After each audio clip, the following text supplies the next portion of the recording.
Como estamos recordando en este acto, el pasado 24 de abril el mundo entero asistió con horror al derrumbamiento de un edificio en la periferia de Dhaka, la capital de Bangladesh. Fueron más de 1.100 los muertos, casi todas mujeres. Los mutilados y heridos se cuentan por miles.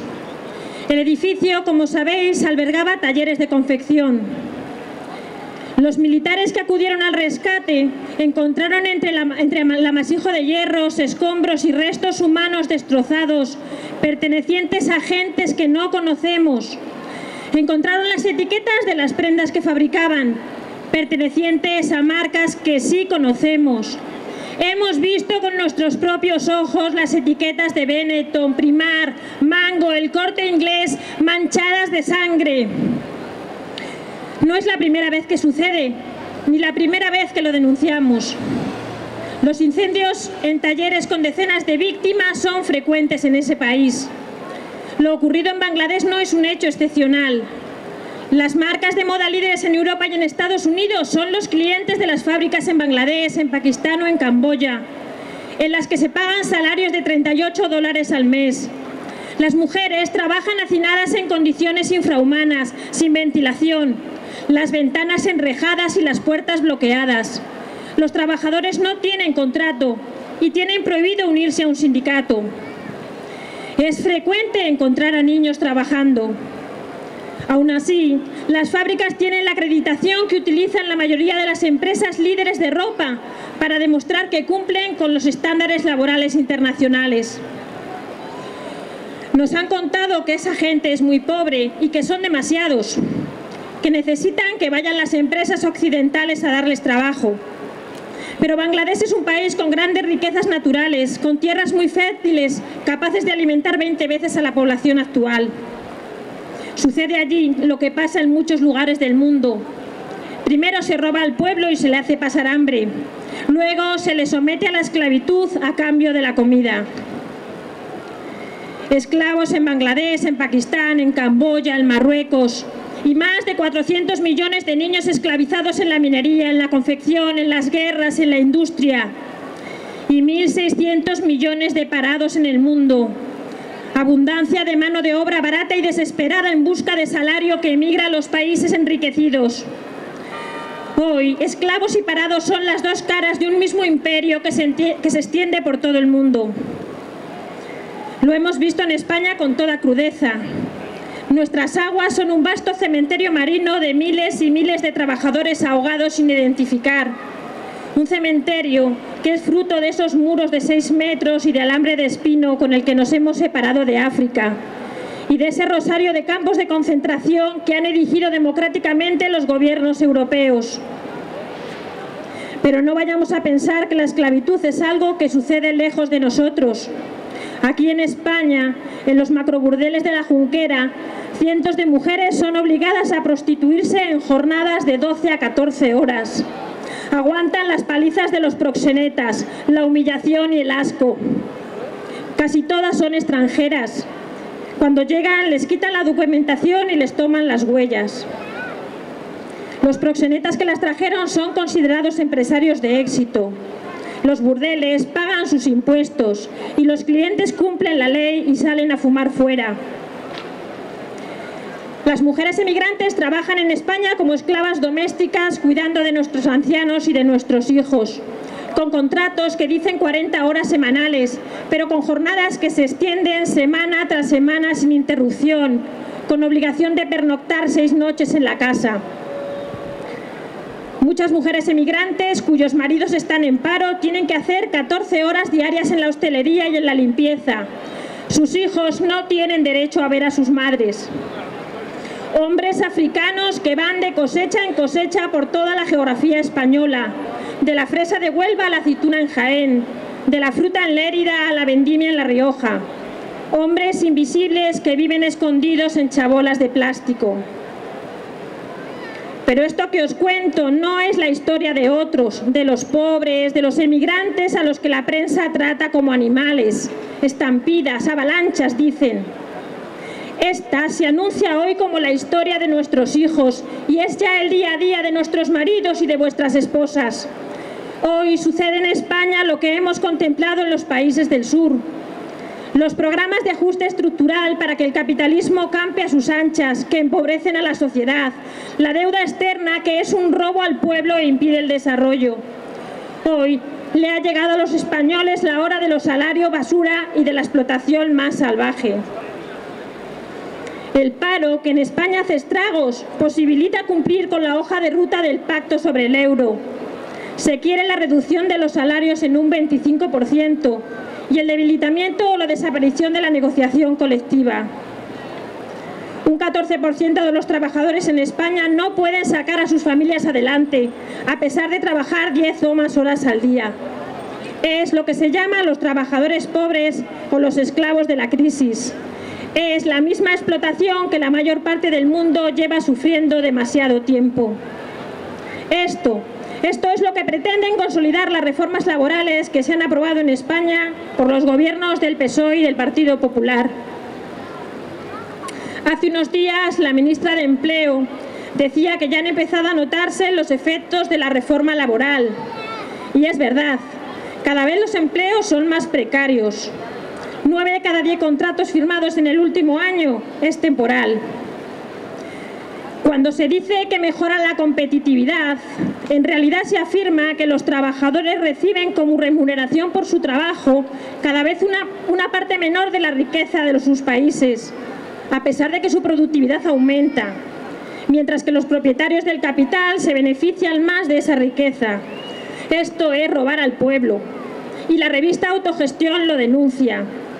En España, 1.400 personas, es decir, el 0,0035% de la población, controlan más del 80% de la riqueza. Y lo llamamos democracia. Cuando los grandes dicen que la crisis es una oportunidad, nos dan una pista clara de lo que realmente está pasando. Los beneficios de Inditex en el año 2012 baten récords. Más de 2.300 millones de euros, un 22% más que el año anterior. Estos días se publicaban los enormes beneficios que en lo que va de año han obtenido empresas como Telefónica, Iberdrola, el BBVA o el Santander. Los bancos culpables del endeudamiento del país reciben ríos de dinero. Ya son decenas de miles de millones de euros los que el Estado ha entregado en rescates a la banca. Es decir, el gobierno se endeuda con la banca para salvar a la banca con el dinero del pueblo. Y el pueblo busca en los contenedores, come de la beneficencia, acude al colegio con hambre y sin libros y sufre la amputación que significa el paro. Los intereses de la deuda se comen todos los recortes. Un círculo vicioso en el que los políticos asumen el trabajo sucio de hacer las leyes que permitan esta canallada. La reforma laboral, la reforma fiscal, la subida del IVA, el menoscabo del derecho a la salud, a la educación, a la vivienda. En definitiva, las leyes que permiten la socialización de las pérdidas y la privatización de los beneficios. Los sindicatos, que en otro tiempo fueron la respuesta organizada de los trabajadores a la explotación del capital, hoy se han unido a esta conspiración de cobardes contra los empobrecidos y viven de la subvención, dividiendo y traicionando a trabajadores y parados. Amigos, hoy los mismos que matan de hambre a los niños en África, América y Asia, especulando en bolsa con el precio de los alimentos, son los que esclavizan a los niños en talleres y fábricas y condenan al paro a los adultos. Hay paro porque hay esclavitud y hay esclavitud porque hay paro. Paro y esclavitud son dos caras de una misma moneda. El corazón de este sistema es la usura y la especulación que jamás crearon riqueza. Lo único que crea riqueza es el trabajo.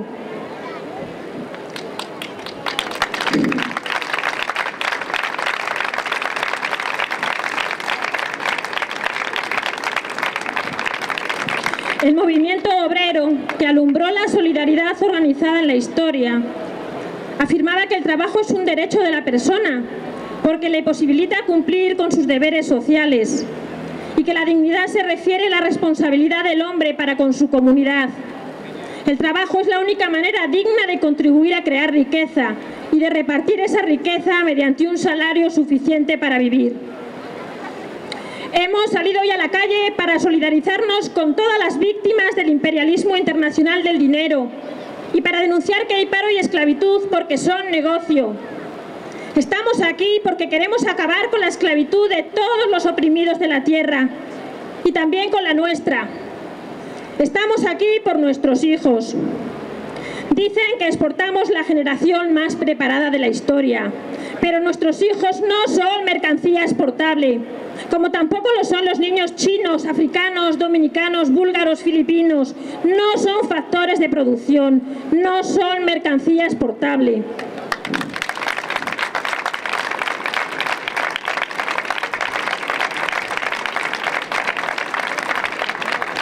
Nuestros hijos tampoco han nacido para ser mendigos.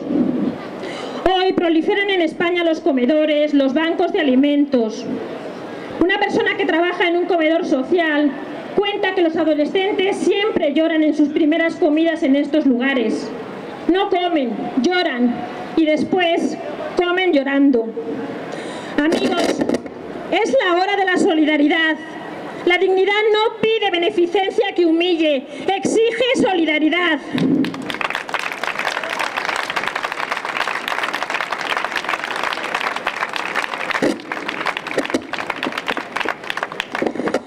Tras la tragedia en Bangladesh, Mango lanzó una campaña publicitaria que ha invadido nuestras calles. ¿La habéis visto? Está por todos los lados. Tratan de engañarnos. Quieren que no pensemos qué hay detrás de las prendas que venden. Y quieren confundirnos, hacernos dudar de qué lado estamos. Quieren corrompernos inoculando el virus de la indiferencia que nos pone a trabajar al lado de los explotadores. Piensa en esto cada vez que veas la publicidad que invade nuestras calles. Dice la prensa que aumenta el suicidio en España, que los parados viven refugiados en sus casas aturdidos por la vergüenza y la culpa. Dice que los jóvenes solo se reúnen para beber. Dice la prensa que los emigrantes son una carga para la sociedad y que deben irse. Y a nosotros nos recomiendan tener paciencia y callar y aceptar cualquier cosa que pueda darnos empleo, aunque nos conviertan en el casino y el prostíbulo de Europa. Y es que lo peor que nos pasa, amigos, no es estar en paro o siendo privados del acceso a la salud, a la educación o a la vivienda. Lo peor es el convencimiento de que no podemos hacer nada, o a lo sumo cada uno buscar su interés. Y nos han convencido a base de mentiras, atacando a la familia, haciéndonos renunciar a la propiedad de nuestra vivienda y al protagonismo en el trabajo. Nos han convencido de que el centro comercial es un lugar para la convivencia social y que comprar es la mejor forma de ocio.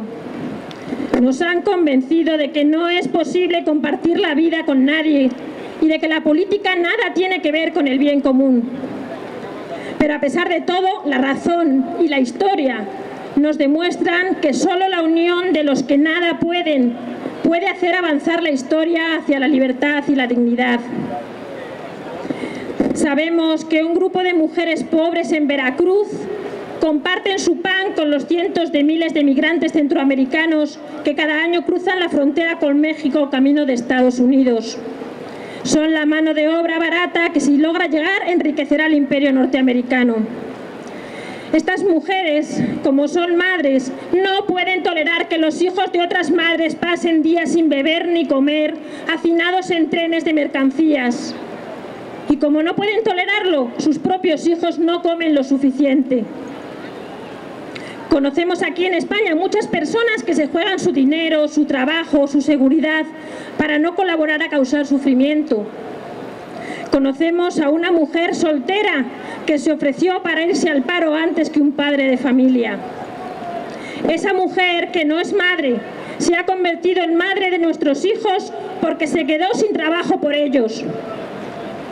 Los que hoy nos reunimos aquí estamos convencidos de que la historia avanza hacia la libertad y el respeto a la dignidad, y que un día será considerado como un delito vergonzoso y un crimen contra la humanidad la especulación con los alimentos, la vivienda y cualquier clase de bienes necesarios para las personas.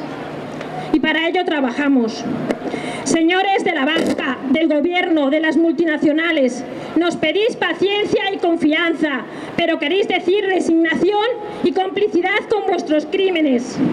Pues bien, no contéis con nosotros, porque haremos todo lo que podamos, más aún todo lo que debamos para derribar este sistema que se basa en apropiarse del salario de otros, del sudor de otros y de especular con él.